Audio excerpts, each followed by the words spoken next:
Hello, welcome back everybody. My name is Pedro. I am your host. I'm joined here by my co-host Steven. What's up? I almost paused for a second. I thought you were going to say something. But then I was like, wait, I'm introducing it. I got tired of saying that same old thing I always say in the beginning. Is it time to cut it off yet? Hey guys, this is a podcast where we go and then do this. Cut it off? Nah? So introduce us? Nah, boo. Do you? I suppose. Switch it up. You can say it while dancing. Or while driving in a car recording us drinking coffee with famous celebrities as we go down the highway. Yeah? No, that's already a show. Is it? If I had to guess what it's called. Coffee talk? Coffee time. Coffee with celebrities? Oh. So It's a basic ass name for a show. I don't know if that's what it's called. I think that's what it's called. Coffee something. Coffee run? Well, anyway, we are Two Mics and Some Theories. We are a podcast that we go analyze different stories. What we try to do is pick at them, try to find the deep ideas in them, extract them, present them to you guys, and then hopefully you guys will raise some questions and your imagination will be tingled. Speaking of tingling, have you heard of the Peter tingle? The new term for Spidey sense?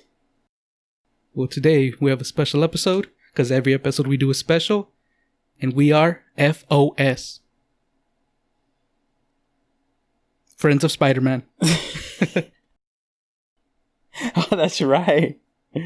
Friends of Spider-Man. So, Steven, topic. Today's topic is going to be on Spider-Man Far From Home. Wait, is there a 2 in there? Not sure. Or is it just called Spider-Man Far From Home? I think it's just Spider-Man Far From Home. Well, yeah, I saw Spider-Man Far From Home. Starring Tom Holland, Samuel L. Jackson, Zendaya, a couple other peeps. Mm-hmm. But have you seen it? Does it matter? No, but just want to know. Out of curiosity. I have not. You seem to know a lot about the movie for not having watched it. I watch a lot of YouTube videos. I don't believe you, but damn. Well, yeah. Eventually, I guess you'll see it. If you don't, then you're lost. It was pretty dang good. Did I know what was going on half the time? Kind of. Not really. I feel like I should have watched the first one. Well, the first one didn't really connect to the second one. From what I heard. This one follows the events immediately following Endgame. Mm-hmm. After the snap, or the second snap, the reverse snap. What do they end up calling it? The incident? Is that what it was called? I'm not sure. Oh, was that what happened in the first Avengers? Was that called the incident? Shoot, I don't know. I would have to watch the first Avengers to know. I'm not sure what they called it, but after the 5-year gap. Oh, they call it the Blip. Oh, okay. The Blip. So, a lot of the questions we had when we watched Endgame finally got answered in this movie. Such as the Blip, like what happened during those 5 years and when everybody came back, that time discrepancy. I don't know. I thought it was a good explanation. Well, hold on. They didn't really explain what happened. Because they explained what happened in Avengers. I think they showed more about the Blip in the Avengers than they did in Spider-Man. Because the only thing that they connected to the Blip was that one guy that wanted to go out with Mary Jane. Mm-hmm. That was it. Not Mary Jane. Michelle Johnson. Right. MJ.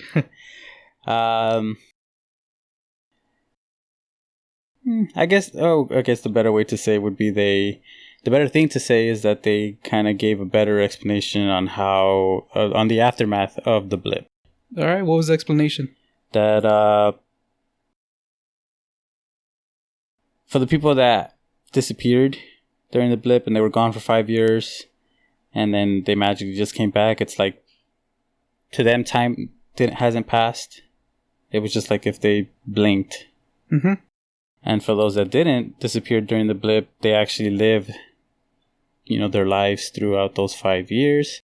And obviously when everybody came back, it's not like their life just went forward like if it was a blink of an eye. They actually lived those 5 years. So you had people that were, for example, the age 10, and then when they came back, they came back when they were 15. Mm-hmm.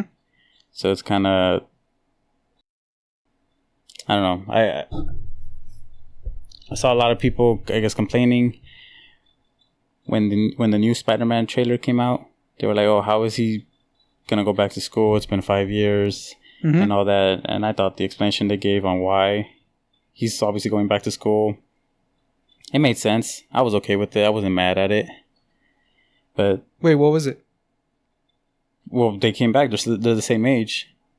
So Peter disappeared during the blip, and when he came back, he's obviously the same age, even though 5 years have passed. So he's still gonna, live his life as if he was that same. How old is he? 17 in the movie? 16, I believe. 16. High school age. High school. But what was the explanation? That they came back the same age, thus they have to go back to school the age that they are? Mm-hmm. Was that the explanation? Yeah. I mean, I don't think it would make sense if you disappeared at 16, 5 years later, you're supposed to be back at 21. Then that would automatically mean you can't go back to high school. You'd have to be out in the real world, even though you're mentally still 16. Mm-hmm. What about for the other people? For the people that didn't blip or that didn't disappear, they actually went through the grades. They went through their birthdays. So they're like if, let's say you disappeared at 16, you came back 5 years later and you had a little brother that was 10 or 11. Let's say 11. And when you come back, that little brother that was 11 is now 16. Mm-hmm. You guys are about to be in the same grade. Well, it depends. Can you beat me up? Well, that's one thing that I want to get into. Because obviously, you're a big bro. Okay. I'm a big bro. We have that... would you call it? Well, let me tell you what it is first. We kind of have that psychological dominance over our little brothers or our smaller siblings. Because we are that older big bro. Well, I don't know about that, but okay. Go on. You wouldn't say you have a psychological dominance? Even if it's subconsciously? Depends what you mean by that. So,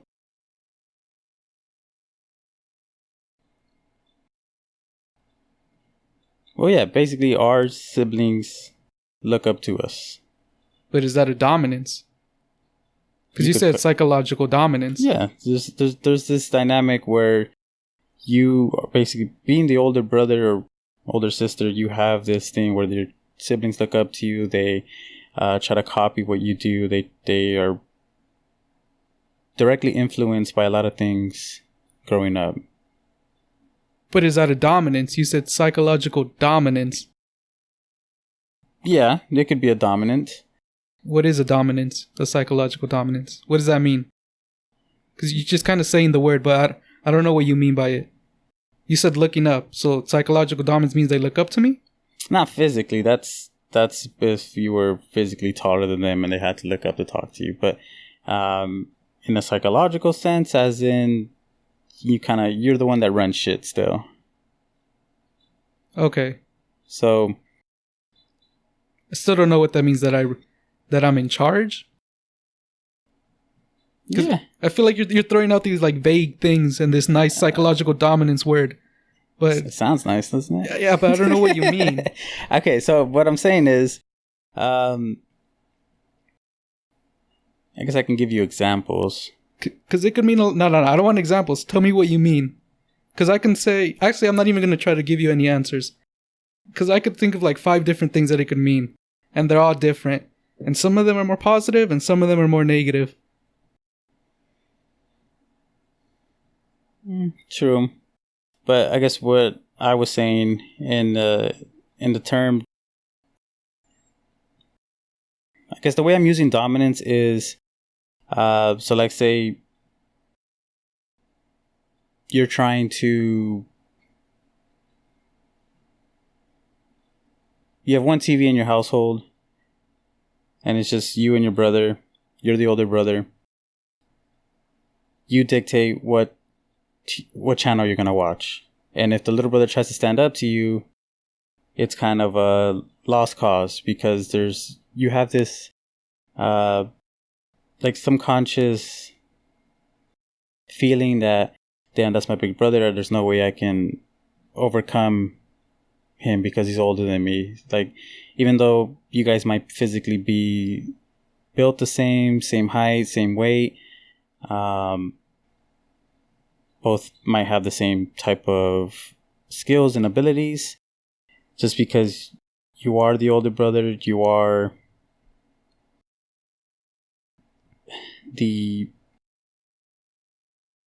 I guess if you have a father figure in the household, you're like the second in command. The responsibilities or the decision making kind of would go through you. So basically, yeah, you're ranked on top of them, basically. Okay, and what does that mean? I just told you. Well, but how does that apply to psychological dominance? Because that was just an example. So you said that, to summarize it, I'm ranked higher than them, and that's all you said. Mm-hmm. So that means that psychological dominance, as in you're ranked higher than them?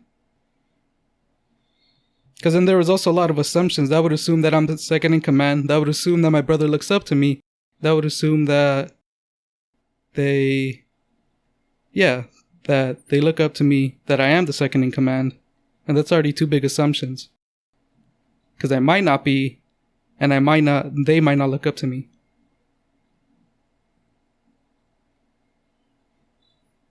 Well, the assumption where you being second in command, I'm saying if there's a father figure in the house, then... That would assume I am the second in command. What about the mother? Or the stepfather or stepmother? Now you're bringing different variables into it. I was just trying to give like a little basic equation to it. Mm-hmm. So basically you have the father, then son. Okay. So I'm just going to bring it back and summarize it. Psychological dominance, as in you have a younger sibling, they look up to you, they respect you, your opinion matters to them, so therefore you're able to manipulate them however you want to, not in a negative way, although it could be negative, but more in terms of you have influence over them. Influence enough to make choices on their behalf that benefit you. But it could also be negative effects. So, like you said, the TV control, you could have control of which television channel you watch, or you can have control of where you go out to eat. Because they look up to you. If you say, I want to go eat there, they'll be, okay, he wants to eat there, so then thus let's go. So what about it? There's a term for that. Well, no, let me back up, actually.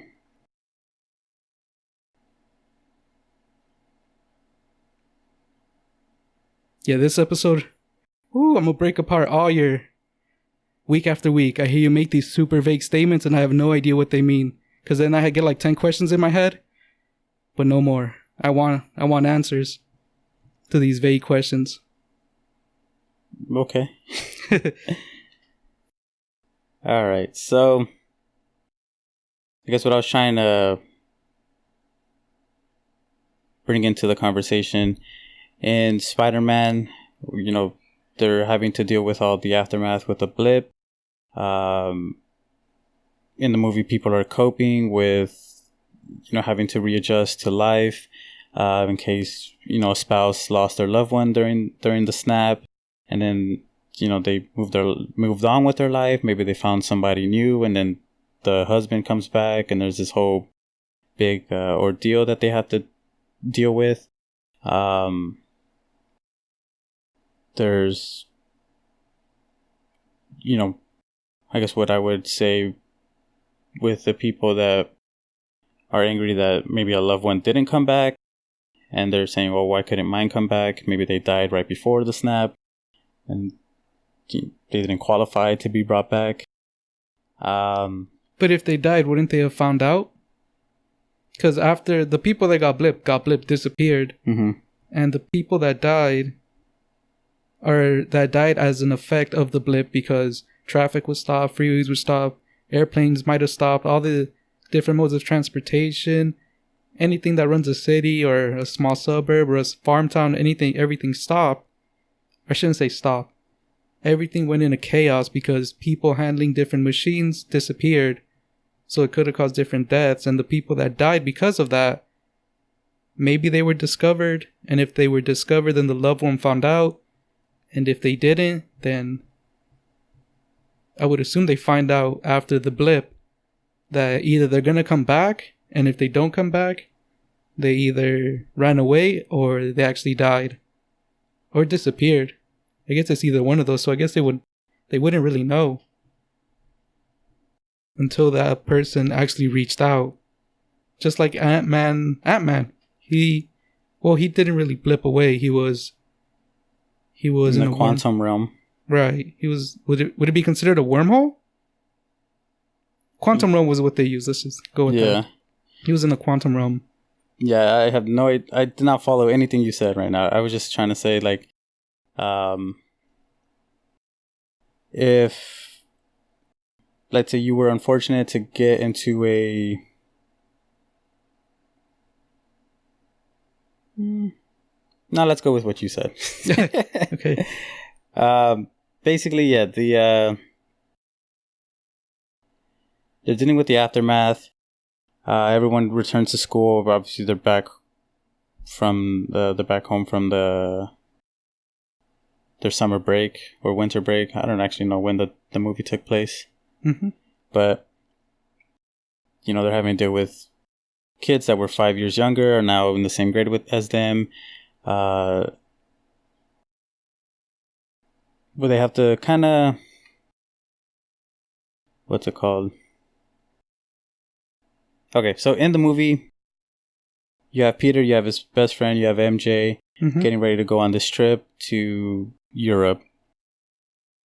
And then you have, this younger dude coming along. Forget his name. I blanked on his name. Wait, are you going to skip the blip? What do you mean? Did you skip the blip already? Well, we're past the blip. Hold on. Let's talk about the blip a little bit more because there's a lot of things that happen in the blip that we don't see. Because when that happened, well, everything's, I think they said it and I've said it, everything stopped, which means people disappeared, so they didn't know how to deal with it. So what are some things or how long did it take them to start up schools again or to start up traffic, or did the electricity fail, or did it keep going? And how much of the human population was gone? Because they never said that. They said that the entire universe population was cut in half. But was the Earth cut in half to every other planet, or was it just random? Because the way Thanos explained it was that it was random. So how did the blip affect our world? Or how do you think it affected our world, besides what I said?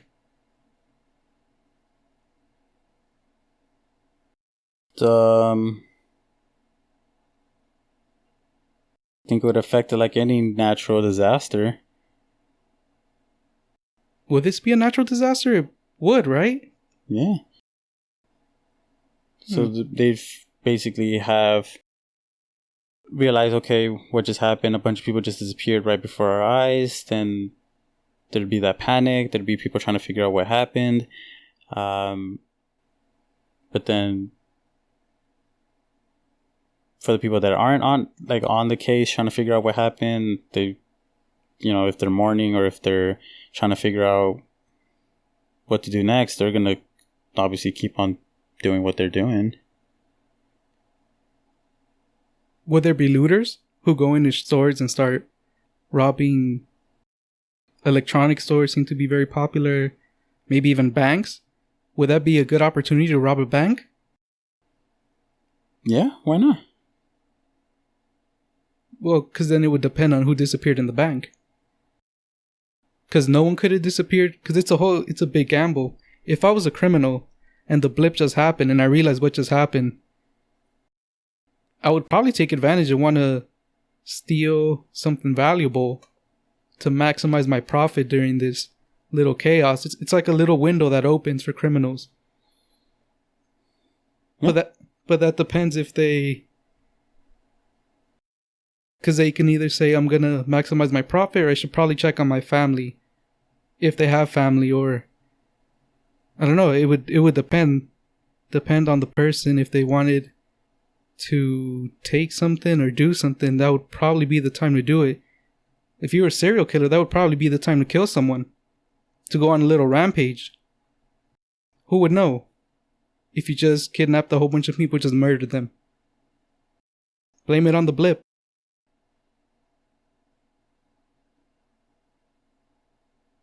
Yeah. But then 5 years later... Oh no, I guess then they would just... Yeah, the blip is it's a really huge problem that just... I think the movies kind of explained it a little bit. And I hope they explain it more. Maybe in a later movie. Like that 5-year time frame of what actually happened. Because they did explain it in Endgame. When you see the Russo brothers and I believe... Was it Captain America? When they're in some kind of like A&A meeting? Or is it AA? AA meeting, and they're in a circle and they're talking about their missing loved ones and how it's affected them and how they're coping with the after effects of what Thanos Snap did. Yeah, I hope there's either a movie on that time period or at least they explain it more about what happened during that time. So, Spider-Man. Okay. All right. Let's see.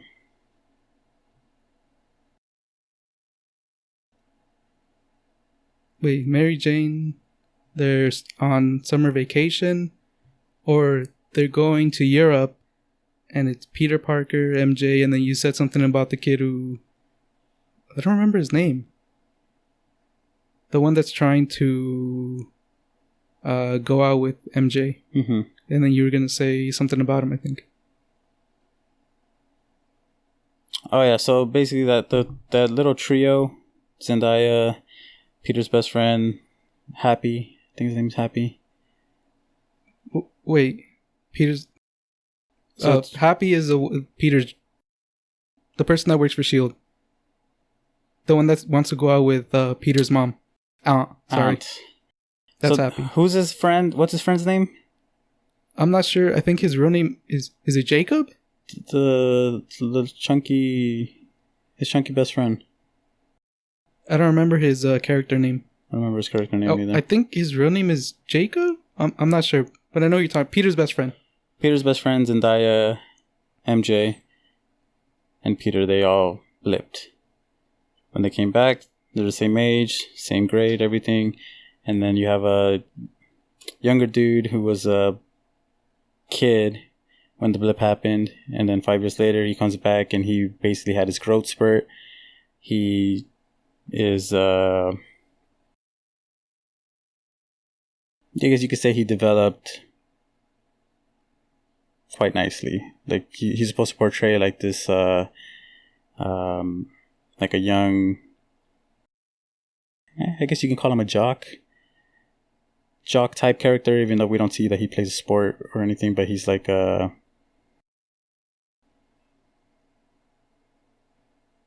Like a big, big, strong young man, basically. That's Peter's main rival not his main rival. That's one of Peter's love rivals. No, it is? Like from the comic books? Oh, no, in the movie. Oh, yeah, in the movie that's him. So basically trying to get at MJ during the trip and is always kind of sneaking around trying to get in the way of him, getting with MJ so that he can get with MJ and everything. And then the reason I brought up the whole older brother, younger brother dynamic was basically, I guess, clearly you don't have that, or maybe you do, I don't know. But I would say in most families there's this older brother, younger brother dynamic, even if the younger brother hates the older brother, or vice versa, or whatever. It could be brother, sister, doesn't matter. Alright, so this is emphasis on big bro and little bro, where going back to this psychological dominance is basically where you have like this power or kind of influence over them because you are the older brother and you kind of grow up with that.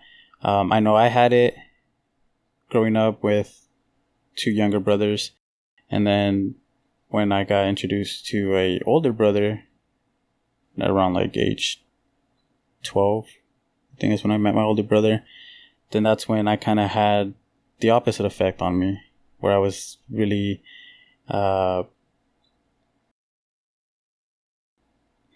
I guess I really cared about what he had to say. I wanted to know what he had to say. I wanted to hang out with him. I was kind of like as the Mexican parents would term it, I was a chicle. I was always like following him around, trying to hang out with him and be around. So he had, this influence on me. And I think that kind of happens when you are younger. Now that I'm older and I'm physically bigger than every single one of them, then I feel like I regained that dominance back, because now I feel like, I guess now that I physically tower over all my brothers, I feel that I'm like I have the upper hand in things, even though brother who strategically might be better at strategy than me, mentally it might be better at strategy than me, or another brother who's better at, like, they all have their things that they're better at. And I don't know, I think overall I still feel like I'd be, during a crisis, I'd be the one that would take controls of everything. And what I wanted to get into was kind of placing ourselves into the MC universe, as if you and I blipped. Wait, but for the brother thing, how does that tie into Spider-Man? Well, I'm going to get to that. Oh, okay. So, I want to put us into MC Universe as if we blipped.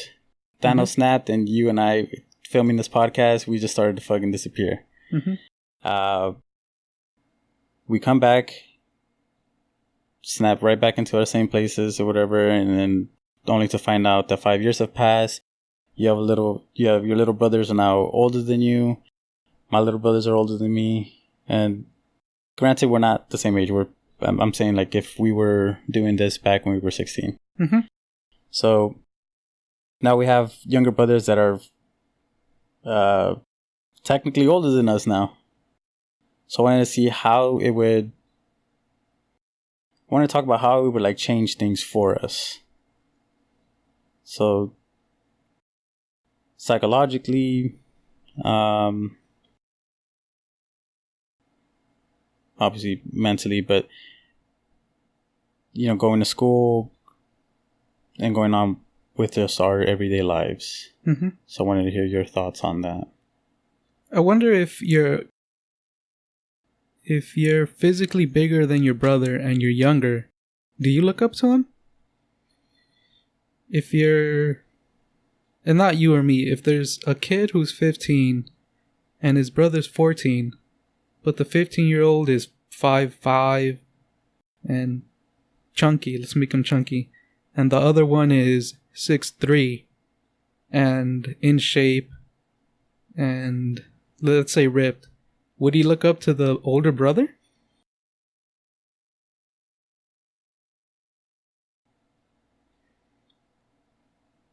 Yeah, I don't see why not.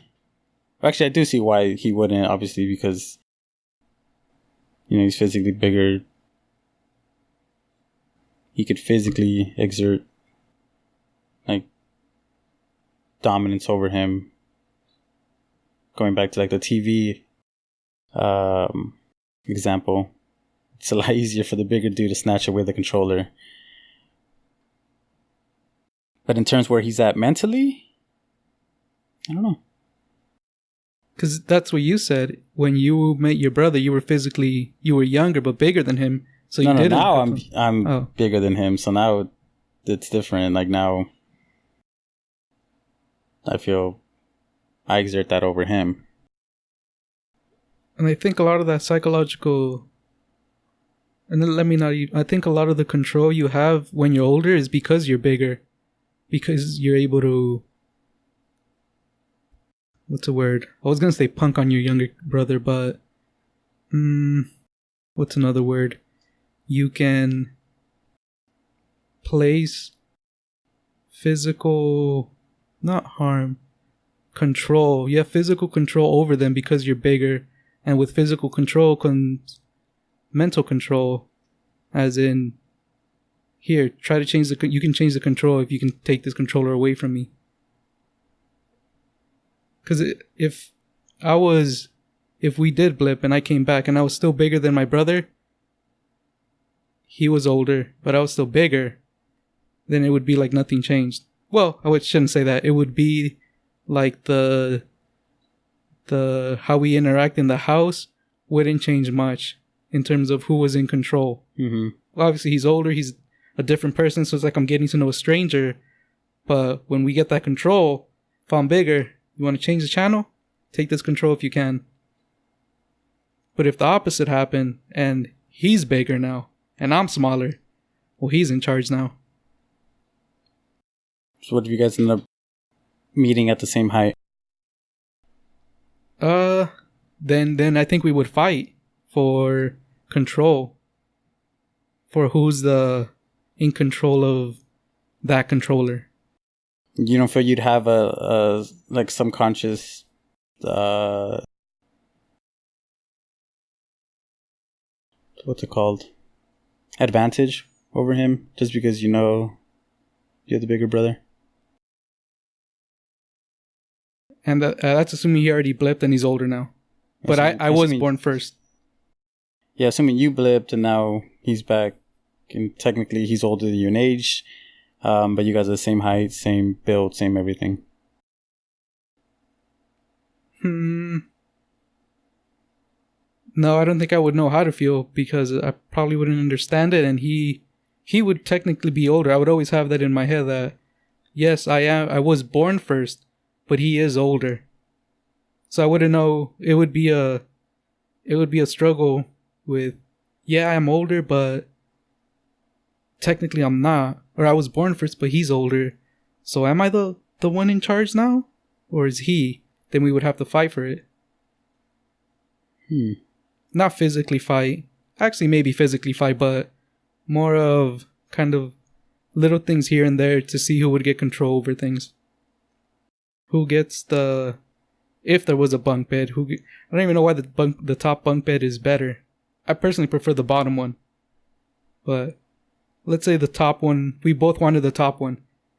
Whoever got the top one, that would signify to the other who's in control, who's in charge. Who gets to, if we shared a room and he gets the top bed and we both wanted that, whoever got it, that would indicate to the other, I'm in control of this room. Isn't the opposite? Well, that's why I said if we both wanted the top one. Let's say we both wanted the bottom one, same thing. Whoever gets it indicates to the other one. I think in prison, the bottom bunk is the one that's sought after. Oh, I have no idea.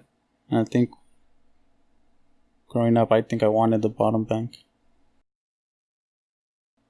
The only reason I wouldn't want it is if it ever broke, then the top one would fall on the bottom one. So that's the way I always assume those bunk beds work. You want the top one because if something happens, you go down. And the like other person... Step Brothers? Did that happen?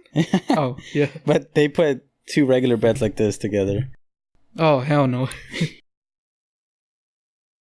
Oh, shoot. Anyways, do you know what the sibling spillover effect is? No. So just as younger brother will pick up on your bad habits, your younger... I keep saying brother, but... should Sibling. Also... Sibling. Okay, so your younger sibling pickups on your bad habits. That same younger sibling will also pick up on your... like a successful habits, things that you do correctly. So basically the sibling spillover effect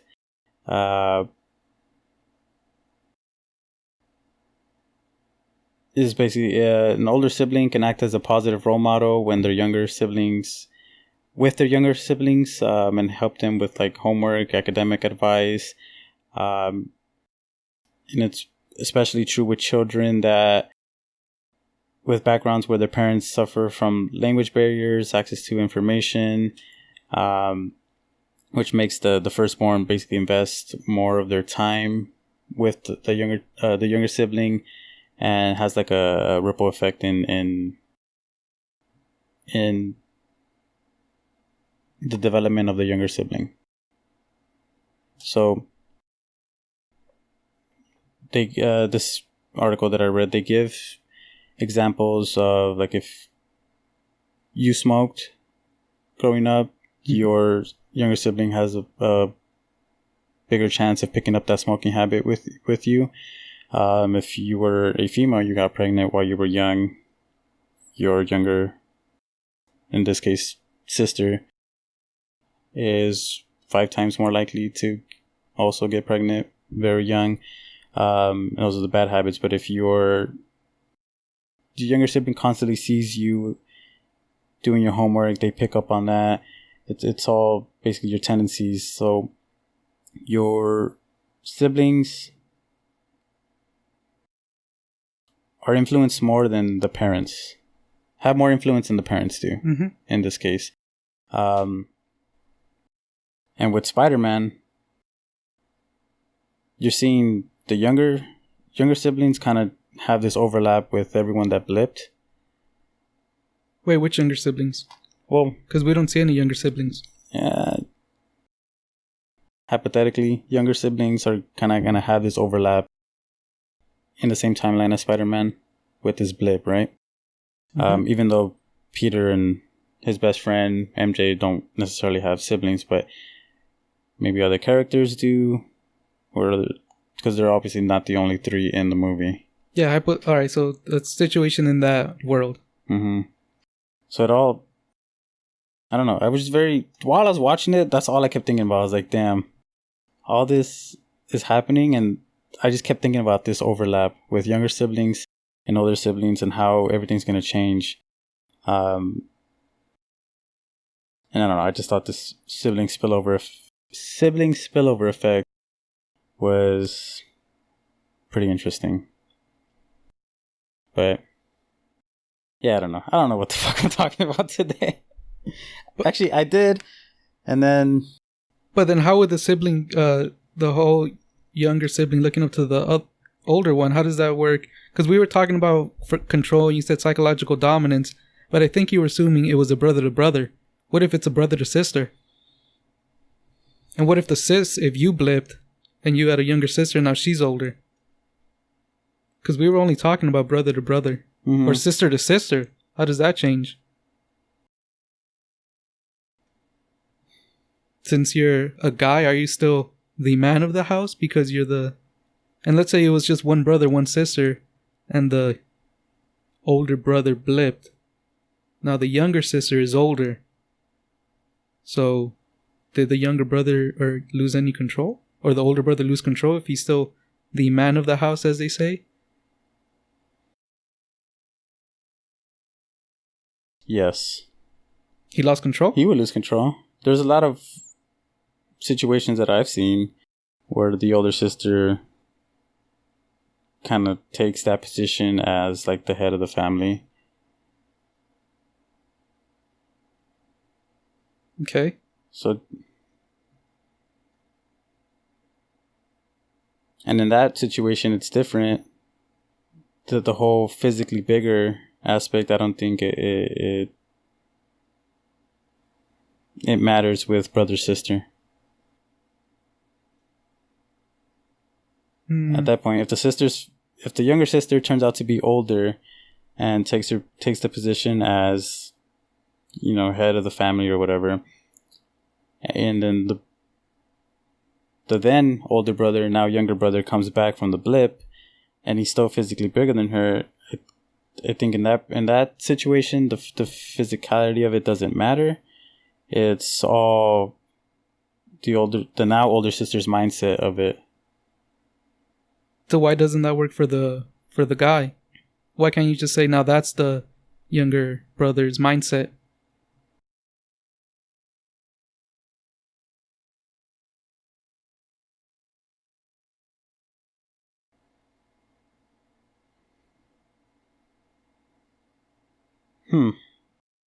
I would have to say that I see both male brothers on somewhat of a level playing field.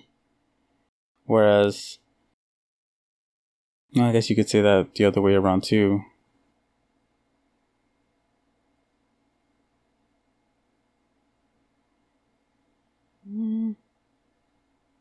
I think there's more of a pushback with two brothers than there would be with just brother-sister.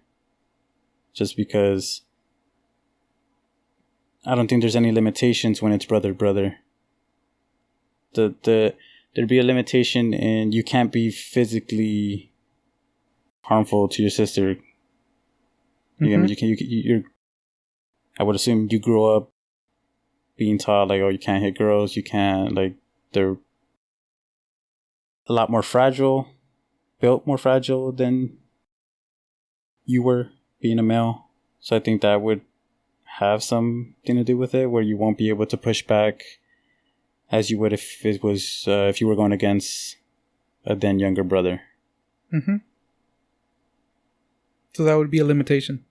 There's limitations in brother sister that aren't in brother. So that would prevent, but that doesn't mean the sister technically would take control or even would want to take control. Although she could become the head of the family, or what does it even mean, head of the family? Yeah, what does that mean, head of the family? I'm not even sure what that means. Just could mean that you're the one that's in position to make the tough decisions. Well, isn't that the parents? Yeah, but let's say parents blip too, and it's just you, or one parent blipped, and the one parent that didn't blip has to assume the role of putting food on the table and making the money and everything. So now that parent is never home. So when you come home from school or whatever, you got to make sure the house runs as it would without any problems. You got to make sure things don't get broken. Younger siblings eat. If there were any other younger siblings, make sure if you have pets, they get fed, that they don't die.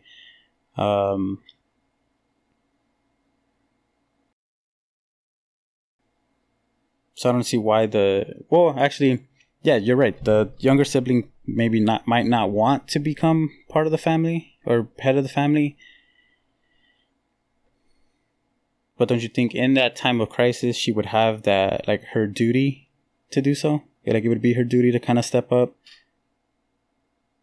Do I think it would be her duty to step up? No, like I don't think it would be her duty. I think it would be forced upon her. And you said, like, duty and head of the family. I'm going to change that to responsibility. She or he now feels that they have to be responsible for everyone else, but it was forced upon them. And whether they take that responsibility. But why responsibility? Because that's what you said. They have to make sure nothing breaks, make sure everything fit, everyone gets fed. That's responsibility that they're taking upon themselves. Right, but why wouldn't it be their duty to step up? Because duty, when it's a duty, it's like you have this moral commitment. But they're a child. They don't even understand. Well, let's assume they're a teenager then. Even then, they're still... Is it their duty to do it? I don't think it's their duty to do it. I think, yeah, it's a responsibility that society says that they should take upon themselves, whether they do it or not, or even the family says that they should take upon themselves. I'm not saying they shouldn't do it. I'm saying I don't think they would want to do it because it's forced upon them. You have to remember, we're in a time of crisis. People blipped up away. So even though you're a teenager, and it's not your duty at the time when it happens, you're kind of, slingshotted into that. You just lost half your family. If you lost half your family, and there's no one else to kind of take care of whoever's left, you kind of have that moral commitment to step up, to make it your responsibility. And that's kind of what we see with Peter, with Tony Stark. He didn't get blipped out. Obviously, he died during the whole reverse snap thing. But in the movie, we see him trying to just live his life as a teenager and everything. But then Mr. Nick Fury is blowing up his phone saying, look, you're now in the position where you got to take over for Tony Stark. And we see Peter basically battle with himself, whether he owes this to Tony to basically make sure that the world is cool and safe, or live out his life and enjoy his years as a teen. So we see him battling with that, just the same way I think we would see any younger sibling battle with that struggle, like that same struggle, and trying to either like step up or continue to be like, no, I'm just a kid, or I'm just a teenager. What, like, why is this all landing on me? Yeah, I think that's where you got a little lost. It would be forced upon them, and I think they should do it. I just don't think they would do it, because you brought up, but Peter did it. Yeah, Peter's an exception. He's a hero. He's like Peter. He had a whole bunch of responsibility forced upon him by Tony Stark, and because it's a movie, of course he stepped up to the plate. But if we're talking about the blip world and the actual blip world, I think if kids, younger siblings, were forced that responsibility, I think they would try to do it. I think they should do it. I don't think they would do it. I think they would try, but then they would start to question themselves, why do I have to do this? It's not fair. Because you're assuming they're going to all be like Peter and like take up to the plate and make everything happen and be responsible, and now they're all grown up. I think they would try. I think most would fail. Yeah, I see what you're saying. I don't think everyone's going to be having the same adversity as Peter. Oh, no, it could be even just small responsibility, yeah, with two kids. That's... Well, yeah, that's what I'm saying. Like with two kids, one disappears. One of the parents disappear. I think that younger sibling, if we're talking about the younger sibling, is the one that survived the blip, and they're slingshotted into adulthood. I don't think it's any different from when there's a family now that gets divorced, one of the parents leaves, or maybe one of the parents dies. And I saw this a lot in high school, where our classmates had to start working at a really young age, and then we basically never saw them because they're like, nah, I can't do anything. I gotta make sure this gets paid. We gotta pay the rent, and they basically didn't really have a say in the matter. Just like in the blip, you didn't have a say in the matter. People disappeared. People died. Life has to go on. So you need to, even though they would try, I think, and most of them would fail. Like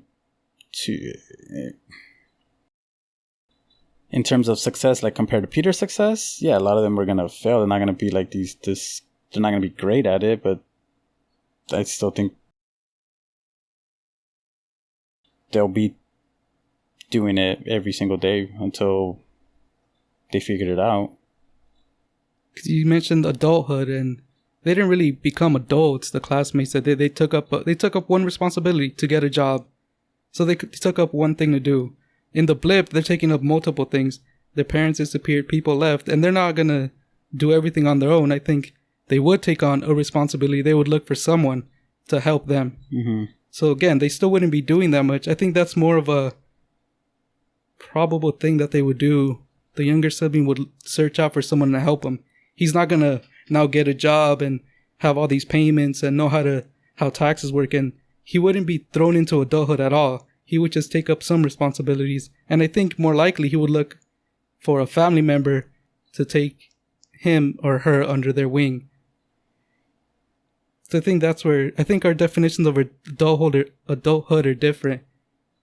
Because I'm talking more about like little things. You're talking about like big adjustments. Like now, I feel like you're saying like now they have. I know you didn't say this, but it seems like now they have to take care of the entire house, and they need to make the payments and cook the food and gas the car and do all these things. But they're not going to do that. They're just going to look for someone to help them. And if they can't find someone to help them, then they'll fail and they'll be on the streets. But I think that's more of a probable situation. They'll search for someone and take on a couple more things. Just like the people who had to get a job. They didn't become adults. They got one responsibility now. An extra one. Now they have to work. Which is a big one, but they still have the house paid for. They still live somewhere. They don't have to pay anything. They just need to... Well, I guess they do because they have a job. But they don't have to pay multiple things. Insurance and all that stuff. Mm-hmm. They just took up a responsibility which cost them time, effort. Yeah, time and effort. Right. But that's like a small scale problem. Like just a family member got sick or is in the hospital where they can't provide, or divorce, or little things like that. So just like in the movie, we're talking a big scale crisis. Right. Where it's probable that there's a situation where there was just, if there's a family of 4, which is father, mother, older sibling, younger sibling. Mm-hmm. I'm pretty sure it's probable that 3 of them disappeared and just left the younger sibling. So, being that this is magnified, I guess, it would throw that younger sibling into having to fend for himself in every single way. Agree. Yeah, he would obviously try and be smart about it, try and see if there's other family members he can go to, and yeah, obviously find people to help, but I think the most of it would fall on his shoulders. Assuming he would be smart enough to do it, depending on his age, and we don't even know if he would look for his other his other family members, depending on their relationship. So I think he would look for help, and it would fall on his shoulder, but not to run the house. He would just to find someone to help him. Mm-hmm. And maybe he might be overwhelmed. It might be too big of a house. He might have to downsize everything. But for his own self-preservation, I think still everything is going to still be on him, and he would have to... It'd be inevitable for him to not step up, or to step up. He would have to step up. What do you mean by step up? He would have to... Basically, I guess going back to taking his position as head of his household. So he would have to make sure, his bases are covered, that he has somewhere to stay so he's not on the street. He has to feed himself or herself, because obviously you can't starve to death. How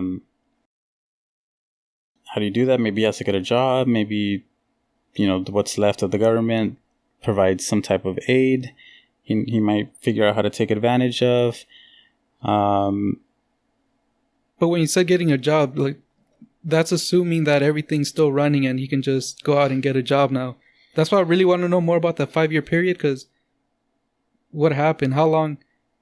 Because I think when I hear you say that, in my head I'm thinking everyone disappeared.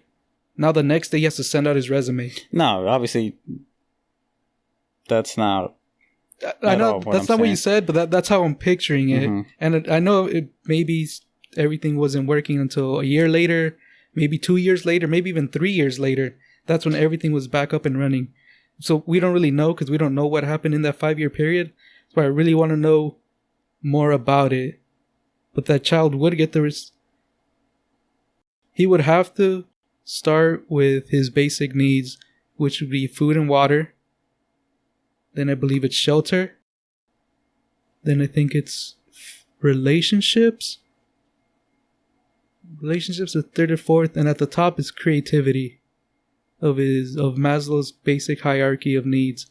Maslow's hierarchy of needs. So first he would need to get food and water. Maybe he has some, so he's good for a week or two. Maybe a month if he has a really big house. His shelter, well, if everyone just disappeared, we don't know how long before people were even kicked out of their houses. There might have been so many houses open that he probably doesn't even have to worry about shelter because so many people disappeared. Mm-hmm. So then shelter's covered because there's a bunch of empty houses. So really all he needs is food and water. And I think that he would have to take upon himself. But when you say running the house, I keep thinking in my head, oh, he needs to pay the bills, he needs to do all this. With electricity, it might be out. It might not even be working. Water might be out too. Mm-hmm. So that might be out as well.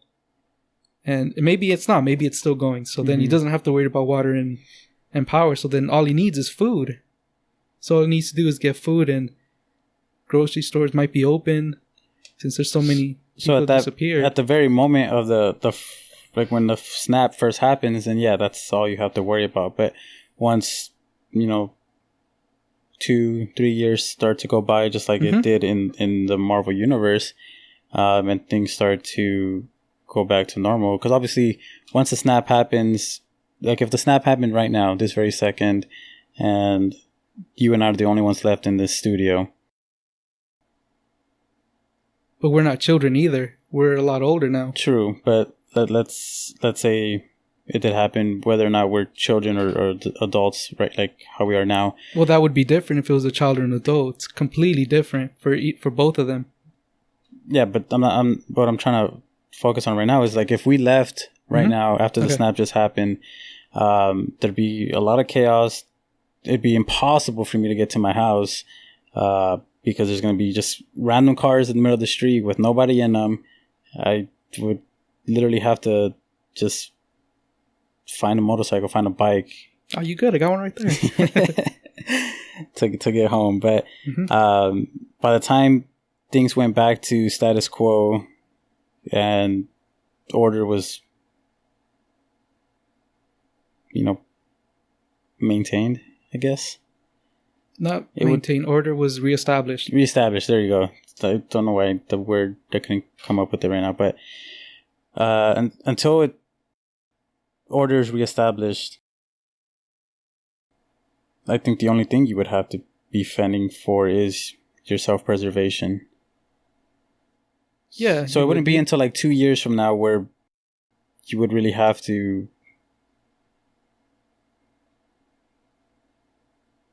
get into everything that,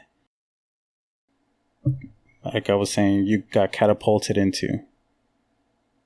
At least 2 years. Just like in every other crisis. If the big earthquake hit us now, there'd be chaos. We wouldn't have electricity. We'd have whatever water we might have, if that. And then it would probably be, 2-3 months before things kind of started going back to normal. And I say that because obviously the rest of the nation would start to send aid right away. But and it would take maybe 2-3 months for everything, for all the damage to start getting assessed and for Southern California to start rebuilding. Yeah, I wouldn't use the 2 years because it could be longer or it could be shorter. And I wouldn't use the 2-3 months either because that's what happens now. And what the blip happened is completely different. Mm-hmm. So you're trying to compare two different things that aren't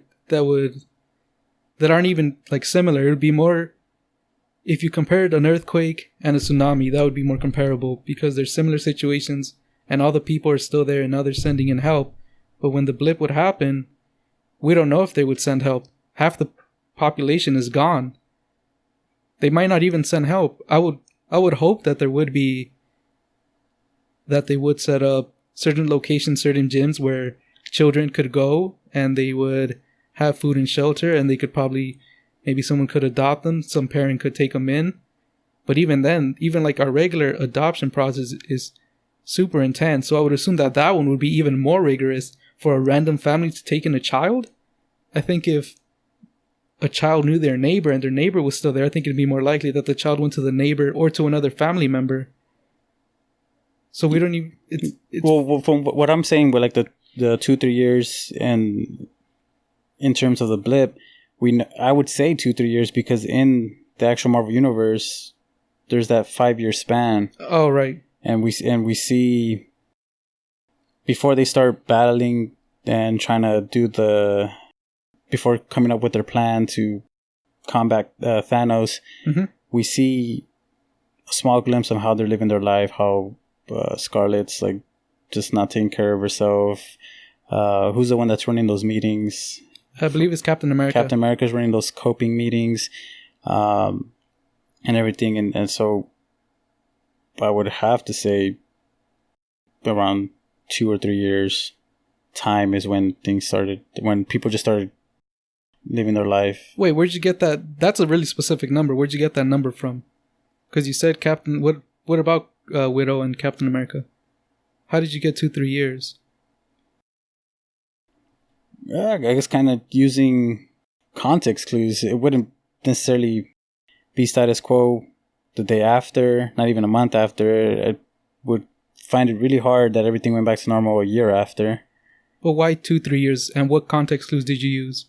I'm assuming 2-3 years, because just on what I feel or what I think that it would take for people to just start to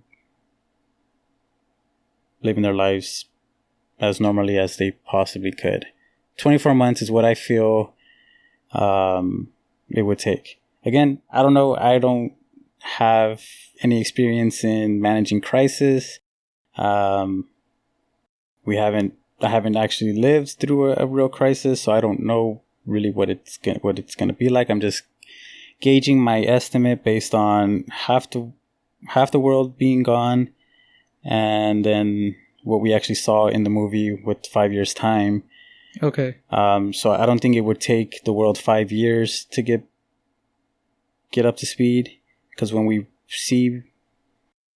reunite with all the characters in Endgame, they just seem like they have already been kind of just streamrolling through life. Not streamrolling, but just walking through life for some time now. So I would have to gauge at like 2-3 years. All right, then we're gonna assume. Well, you're gonna assume 2-3 years. Yeah, I wouldn't know. Maybe longer. I wouldn't think less. I would either say 2-3 years or longer. I would assume longer. But I really want to know want that movie. What happened in that 5-year period, for them to really, or at least talk about it a little bit more. Yeah, like in our modern world, if we had the blip, I think it would take us longer. We don't have that technology that the Marvel Universe has, so I think it'd be a lot easier for them to get onto their feet and start progressing as fast as possible, because of all that Wakanda technology with all the Tony Stark technology. That I'm sure it's a lot easier for them with a lot more automated systems that they have. For us, yeah, it'd probably take a lot longer. Yeah, and I know they have the technology, but I don't think they would want to share it. Well, I know Black Panther, I know they wanted to. They did at the end of the movie. They started opening up like all these centers to teach and everything. Yeah, but we don't really know what they did. We just know that I don't even know if they opened a center. I know they built one, but I don't know what goes on in there. You're right. We don't know. They did say that they wanted to share the technology. They did say that, but we don't know what they're sharing or what they're giving, or what's even going to happen. Because I would assume they're not going to give any of their military weapons. No, of course not. I would assume be more medical and, how should I say, maybe mechanical. Like building aid? Yeah, something like that. But even then, it's people who get to make the decisions on where that help gets allocated. So I think the poor communities wouldn't really benefit as much as the wealthier communities would be on their feet a lot faster. But would money play a major part? It always does. I don't see why it wouldn't. So let's say, like, for example, like the nation of Wakanda, because not all of them blipped. Obviously, some of them, the higher ranked members, were still there. They knew how to run the technology, and obviously they were part of the. Do they have like a United Nations or something like that? Not sure. I know they have. They have something of that sort, because that's how the Geneva Convention that made them sign that's the whole thing Civil War is on. I don't know if it was called the Geneva Convention. Wasn't it? We have a Geneva Convention. I don't know if something Concords or something. Then it starts with the G for sure. I know what you're saying. It starts with the G. I don't remember the name of it. Something Accord. Yeah. The Slovak. I know what you're trying to say. We have a Geneva Convention. Yeah. They have something else. Something Accord, but I'm pretty sure the first word starts with the G. It was meant for the superheroes that they couldn't, travel internationally and use their powers? Use their power. They couldn't just spring into action. They had to be called upon or something like that. Right. So I'm sure they were Wakanda's part of that, their version of the United Nations or whatever, and they would have this emergency meeting saying, we need to send aid to the world or whatever. I'm pretty sure Wakanda would try and jump in, and help. Yeah, 100%. They are helping. Stark Industries would probably jump in. All the major companies would jump in, collect later, try and use it as leverage, maybe pay less taxes when tax season comes on. I don't know. I'm sure they'll find some way to make it benefit them, but I don't know. But still think... You would hope that they would help. I would hope that they would help too. Okay, yeah. Just saying, I don't know if they would. Especially if it's a business. If it's a business, their main objective is to make money and to make more money. I'm not trying to help people. I would hope they do. I wouldn't expect them to. If they did, that would be great. And then the whole Wakanda thing, that's different. They're not a business. They're like a futuristic society. They're kind of like how should I say it? Not the example, what is it when it's the extreme? They're not the rule. Exception? They're the exception, yeah. So they do just want to help because they themselves are fine and they have their crops and food and everything. So they just want to give. But even then, I think they would give more. They would move away from the war, technology, and give more. Things that couldn't be hopefully transformed into anything violent or aggressive. True. Anyways, you have anything else? Nah, I just kind of wanted to get on that, do a lot of hypotheticals. But nah. Then, with that, sign us off. Should we do a podcast in just ASMR format? I didn't know you knew what that was. Who doesn't know what it is?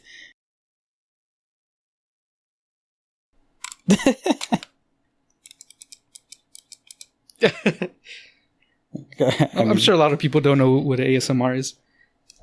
Yeah, probably. I've never actually seen it myself. I just know about it because people talk about it.